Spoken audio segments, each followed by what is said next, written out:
against all enemies, foreign and domestic. Tonight, the Secretary of Defense holds his first press briefing since taking over. What he had to say. Plus, a surprise move by the British Prime Minister. We will take this country forward. A look at how Boris Johnson is working on Brexit by suspending the British Parliament. I have a dream. And on the anniversary of Martin Luther King Jr.'s I Have a Dream speech, we'll look back at his powerful message. All this and more tonight on Faith Nation.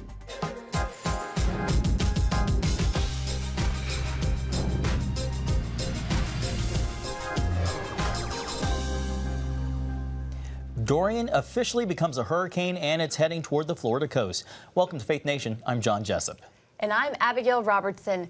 New forecasts show Hurricane Dorian could hit the U.S. as a Category 3 storm. States along the East Coast are bracing for high winds and heavy rain. Right now, Dorian is set to make landfall on the East Coast this weekend, but the hurricane is still near the U.S. Virgin Islands and growing stronger. Amber Strong has the latest.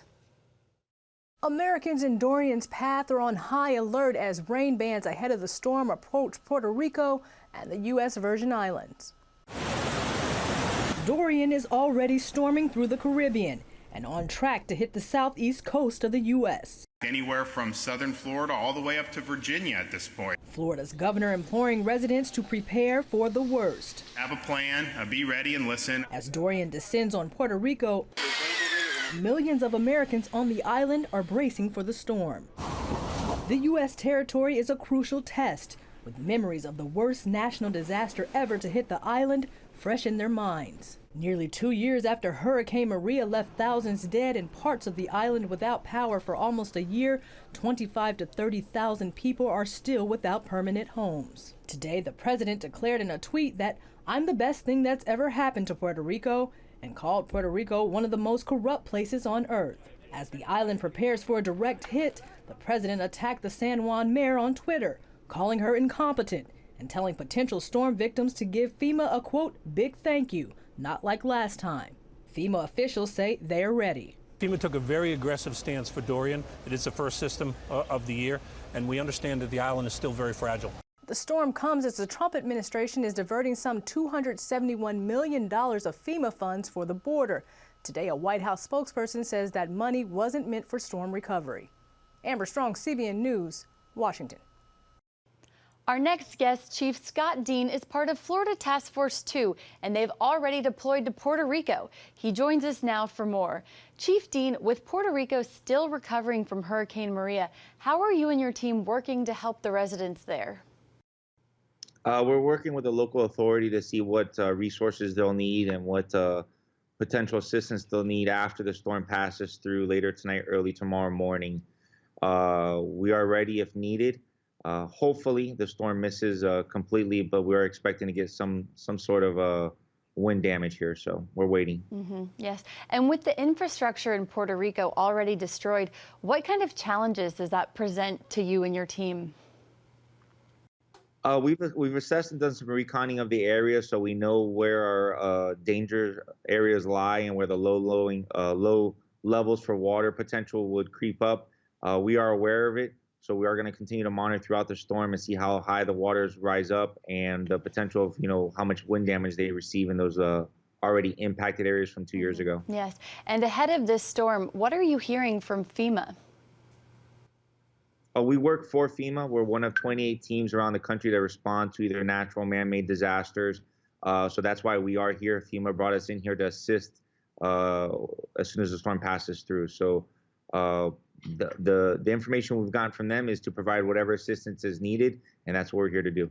Yes, and my final question, as we're now in the beginning of hurricane season, after natural disasters like this, like Dorian, what are the biggest needs that your team sees on the ground? The biggest need is just to make sure that we have the resources available, especially when you fly to other places which are remote, like an island, to make sure that we have the vehicle assets that we need, trailers for our boats and things like that, so that we can get into operations into the field to make sure that any rescues that are needed, we can immediately assist. But as you say, it is hurricane season, so we're actually monitoring while we're here monitoring back home in Florida to see what the impact will be over the next couple of days there as well. Wow. Well, Chief Dean, thank you so much for your time, and we'll be praying for you and your team this week. Thank you very much. I appreciate it. The new Secretary of Defense held his first press briefing at the Pentagon today to explain his top priorities. Secretary Mark Esper stood side by side with the chairman of the Joint Chiefs of Staff for the briefing. CBN national security correspondent Eric Phillips has been following the story throughout the afternoon and joins us now for more. Eric? Well, John and Abby, first of all, it was refreshing to see the Pentagon press briefing room being used after sitting essentially dormant for the last couple of years. Secretary Mark Esper says it's his commitment to be more communicative with the media as well as the American people. And that's just one significant change he says he's made in his first 30 days in office. He says he's also started having meetings every Monday with Pentagon leadership to make sure everyone is on the same page and having the same objectives going forward. He's also initiated a defense-wide review process to see where resources, need to be reallocated to better support the national defense strategy. Building a more lethal force, strengthening our alliances and partnerships, and third, reforming the Department for better business practices. And I added line of effort for me, taking care of service members and their families. Outlining the 4 points of the national defense strategy there. There were lots of questions about Afghanistan and how the negotiations with the Taliban are going. The Secretary and General Dunford were very clear, though reluctant to give any specifics beyond what has already been said. But there was an underscored emphasis on the fact that Afghanistan cannot become a theater from which the U.S. can be threatened. There was one other point that the general stressed regarding negotiations. There were lots of questions about how this all works. Here's what the general had to say. I think an agreement that can initiate inter-Afghan dialogue and potentially leading to a reduction of violence associated with the insurgency is something that's worth trying, particularly, and it's important to emphasize this, any agreement that we have moving forward, the President's been very clear, is going to be conditions-based. And so those conditions are what make me confident that it's worth trying. Beyond that, they were not willing to go into details like a timetable or any potential troop withdrawal. In fact, the general said he's reluctant to even use the word withdrawal right now. Now, Eric, this was not a short news conference. A lot was covered. Can you tell us a little more about what was touched on? Sure, we could talk all day long about it, but I'll try to make it as brief as I can. Just about every hot button issue you can think of was touched on. I'm talking about North Korea, South Korea, China, and Russia as far as the threats there are concerned. And of course, Iran. Both men seemed heartened by the U.S. ability to deter further provocative behavior from Iran in recent days, at least, but they know there's still much work to be done. One other issue that was hit on pretty hard today, politics. There were many questions about how much politics play into what is going on at the Pentagon, if at all. Both Secretary Esper and General Dunford said they're committed to remaining apolitical, and they're confident their rank and file will follow their leadership. John and Abby. All right, Eric, thank you so much for that report. Well, joining us now is Michael Hanlon, a senior fellow at the Brookings Institution. Michael, thank you for being with us. Nice to be with you today. Well, Michael, as you just heard, one of the main points in today's press conference with Secretary Esper was Afghanistan. You recently wrote a piece exploring whether the Afghan deal was a good one. What did you conclude? I think it's way too soon to know if there's any likelihood of getting a good deal. What I understand about the first part of the deal is that we would cut U.S. forces by a little more than a third, from, let's say, 14,000 down to 8,500. And the Afghan Taliban would commit to break with al-Qaeda, the group, of course, that carried out the 9/11 attacks, as well as ISIS. And then there's a lot that has to follow. That's the initial set of conditions. But then we expect the Taliban to negotiate with the Afghan government some kind of power sharing or transitional political strategy, without either side giving up the struggle, because they both think they have legitimacy. And so far, the Taliban hasn't been willing to accord any legitimacy to the elected Afghan government. We also would expect the Taliban to reduce violence. Obviously, we would prefer no violence or a dramatic reduction. We may have to settle for something more like, I don't know, a 50% reduction, more or less, at which point then we consider whether to make additional cuts from that 8,500 U.S. base, which again will already have been cut by 5,000 from where it is today. So I think that second round of cuts, that's the really fragile, delicate part. I'm pretty sure that going from 14,000 to 8,500 is more or less okay. We were down around 9,500 at the end of the Obama presidency. But it's going to be that next round of potential cuts that we have to watch very carefully and really see a serious political deal and a serious ceasefire take root before we would contemplate that. I hope President Trump understands that. I'm not exactly sure, however, where he stands. Michael, how much pressure is on Esper to get this deal right, given his new role? Well, President Trump wants out, just like President Obama wanted out. And those are the guys that provide most of the pressure, because frankly, even though most Americans are tired of this war, and I'm sure most of your listeners, there's not a lot of political pressure. You're not seeing million people marches on the mall. You're not seeing candidates who run for president get asked about Afghanistan in the first 10 minutes of any town hall meeting or any presidential debate. It's a pretty low-level issue because it involves a modest number of American forces, relatively limited numbers of American casualties, even though, of course, it's tragic to lose anyone like we did this past week. And so I think, in a sense, the pressure comes from President Trump.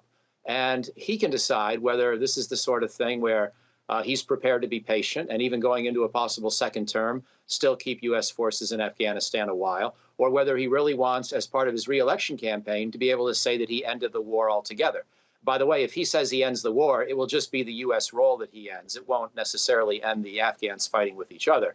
And I think we all know that. So that's where the pressure really comes from on Secretary Esper. My hope is that he's going to feel that he can be patient, make that initial round of cuts if this first part of the deal is struck, but then have a lot of time to evaluate what happens thereafter, because I think the next phase of the negotiations will be very slow and probably almost certainly not be concluded before our election day next year. Michael Hanlon, thanks so much for joining us today. My pleasure. Now to the 2020 election.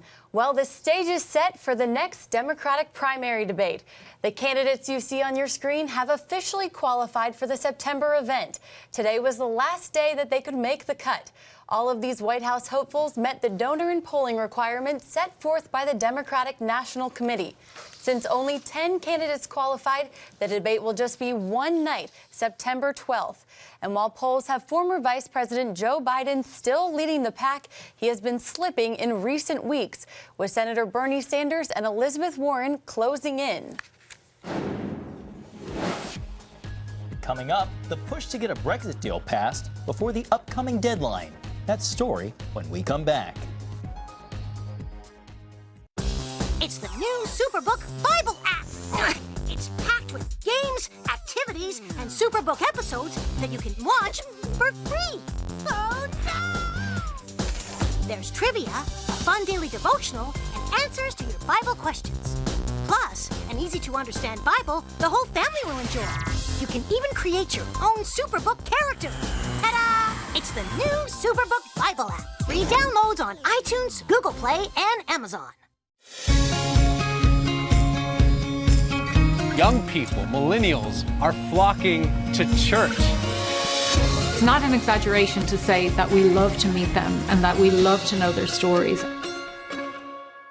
Come home to the Southern Gospel Station from CBN Radio. You'll enjoy a rich Southern blend of bluegrass, classic gospel, and Southern gospel favorites. CBN Southern Gospel. Available now at cbnradio.com. Woohoo! Hi, Superbook fans. Here's something else you'll love. It's the new Superbook Bible app. It's packed with games, activities, and Superbook episodes that you can watch for free. Oh, no! There's trivia, a fun daily devotional, and answers to your Bible questions. Plus, an easy-to-understand Bible the whole family will enjoy. You can even create your own Superbook character. Ta-da! Whoa! Hillsborough Falls man, come. Sorry, pardon me. Sorry, excuse me. Ouch! Are you getting this? Earn super points to win daily prizes, too. And so much more! Time to get back to my adventures. See you soon! It's the new Superbook Bible app. Free downloads on iTunes, Google Play, and Amazon. Welcome back. A surprising move today from British Prime Minister Boris Johnson. Johnson sent a request to the Queen asking to suspend Parliament, and the Queen agreed. Critics say it's an attempt to seize power and limit their time to debate a no-deal Brexit.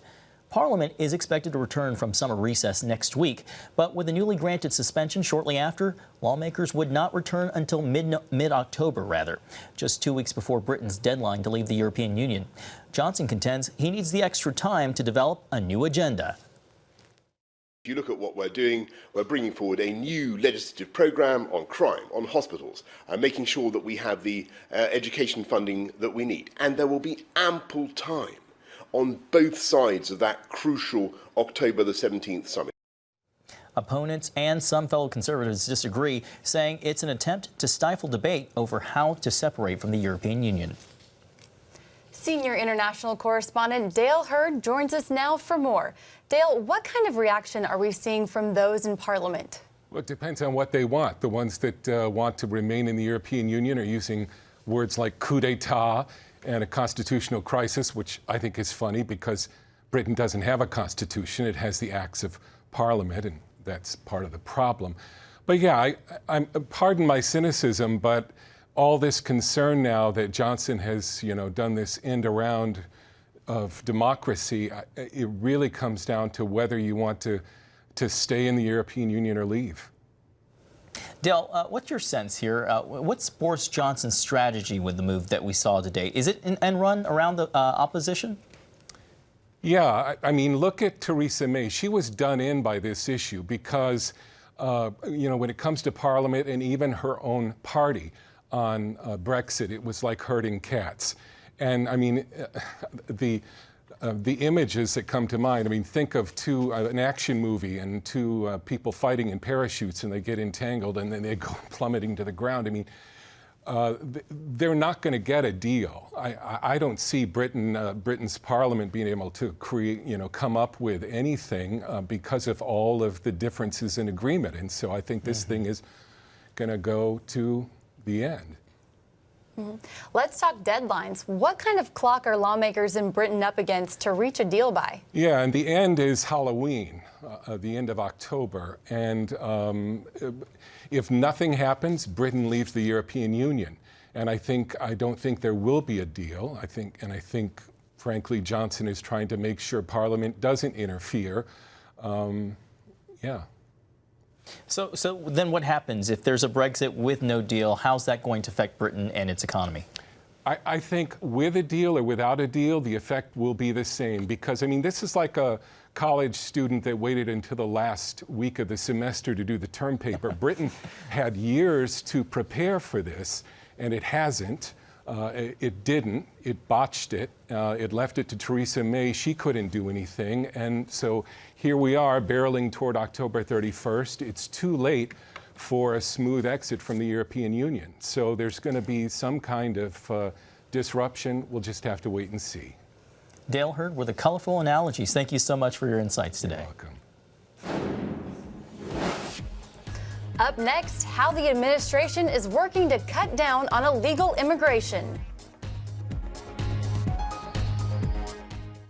Are you suffering from feeling tired or worn out during the day? Can you not turn off your brain at night? You are not alone. Hi, I'm Dr. Michael Bruce, the sleep doctor, and I've partnered with the Christian Broadcasting Network, and we're going to bring you some unbelievable information that you can use tonight to get a better night's rest. Wake up to your best life. Call 1-800-700-7000 or go to cbn.com to get your free copy of Protect Your Sleep today. If you want to be an attorney with a passion for serving people and for excellence, Regent University needs to be high on your list. Regent's award-winning law school doesn't just create lawyers. We create leaders, judges, prosecutors and defense lawyers, civil litigators, and leaders in government. My focus has been trying to really make sure we have the future leaders we need for the bench and the bar and for society generally. You'll learn from highly credentialed leaders who are current and former judges, distinguished scholars, and ACLJ counsel. I'm so glad I chose Regent. The relationships here have been amazing. The faculty have been amazing. Not everybody's called to the same thing when they leave law school, but they're called by a God who has a purpose for their lives, and He is going to use that education to make a difference in the world. Regent will prepare you to be a purpose-driven, practice-ready lawyer. To start your rewarding law career, complete the online application, submit your transcripts, and take the law school admissions test by July. Apply today. If you want to be an attorney with a passion for serving people and for excellence, Regent University needs to be high on your list. Regent's award-winning law school doesn't just create lawyers. We create leaders, judges, prosecutors and defense lawyers, civil litigators, and leaders in government. Ready to become a purpose-driven, practice-ready lawyer? To start your rewarding career, complete the online application, submit your transcripts, and take the law school admissions test by July. Well, the Trump administration is working with Central American countries to stem the flow of migrants headed to the United States.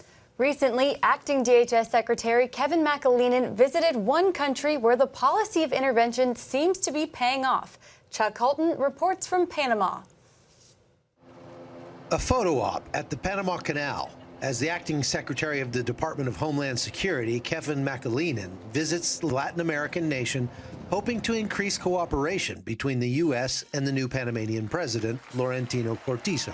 McAleenan arrived in Panama with an agenda. The U.S. wanted Panama to become a safe third country and agreed to take in thousands of immigrants from around the world who are passing through here en route to the United States. But that's a tough sell.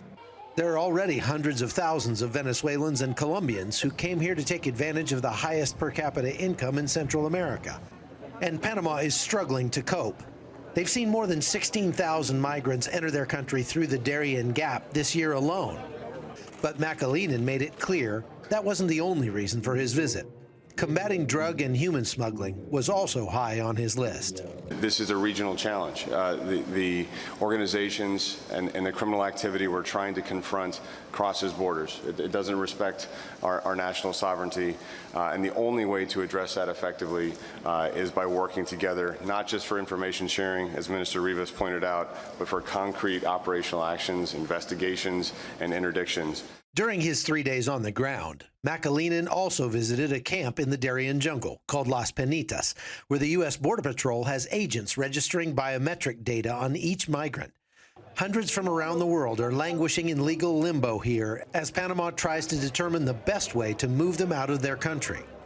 The daily bus service that was carrying them to Costa Rica has been suspended, with no word yet on when it will resume. This uncertainty has made some migrants rethink their plans to seek asylum in the U.S. Actually, my destination is not the U.S. My destination is a safe havens where I can have peace and I can do something to help my family back home. Many of the migrants who come through here that need medical attention end up at the hospital here in Metatí because it's the closest one to the migrant camp. But this place is already overstressed, and it doesn't have enough medical supplies even for the people who live here. And so the huge number of migrants is causing some friction between the residents and these migrants coming through the jungle. And the new government is working hard to come up with an acceptable solution. This is about illegal trafficking, and we have to put a stop to it. Panama accepts its regional responsibility, but we have to stop it. We do not want those people to come through here. And it's not because we don't want to address a humanitarian crisis. It's because allowing these people to come through here is sponsoring criminals. With help from U.S. intelligence, Panama recently broke up a major smuggling ring based in Costa Rica that was charging these migrants up to $20,000 each to transport them from Africa to the United States. This proves they're serious about addressing the problem. But with hundreds more making the dangerous trek north through the jungle every week, it's clear to everyone there's much more work to do. From Panama, I'm Chuck Holton for CBN News. When we return, we look back at Dr. Martin Luther King's famous "I Have a Dream" speech.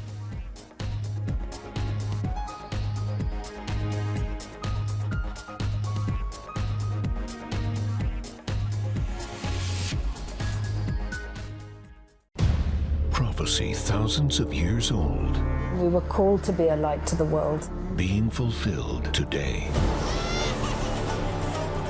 Discover how. Get to life. Call 1-800-700-7000. We consider it our duty to reach out and help others around the world. For a gift of $10 or more, you can own the acclaimed CBN documentary To Life. Just call 1-800-700-7000 or log on to CBN.com. To treat a human, no matter what he is, which religious he has, which color he is, this is what I'm doing. See how the people of Israel are fulfilling prophecy History is being written, and I want to be a part of it. by sharing their knowledge In Africa, in Asia, in South America, in East Europe. and their love. This is how we work. This is us. Get to life. Call 1-800-700-7000 or log on to CBN.com. Protect your sleep and discover how to improve the quality of your life. A free DVD or booklet from the Christian Broadcasting Network. If you're not a great sleeper, you can do things to make yourself a great sleeper. If you're already a pretty good sleeper, you can enhance your sleep and be even better. 5 leading experts help remove the obstacles between you and restorative sleep. When you don't get a restful night's sleep, you wake up with an accumulation of stress. Call 1-800-700-7000 or go to CBN.com to get your free DVD or booklet today. Everything you do better with a good night's sleep. You'll discover how food affects your sleep, how to put insomnia to rest, explore effective remedies for sleep apnea, and much more in Protect Your Sleep. Wake up to your best life and get Protect Your Sleep today. Call 1-800-700-7000 or go to CBN.com to get your free DVD or booklet. Georgia Republican Senator Johnny Isakson will retire his seat at the end of the year. Senator Isakson's term is set to end in 2020, but recently his health has been on the decline.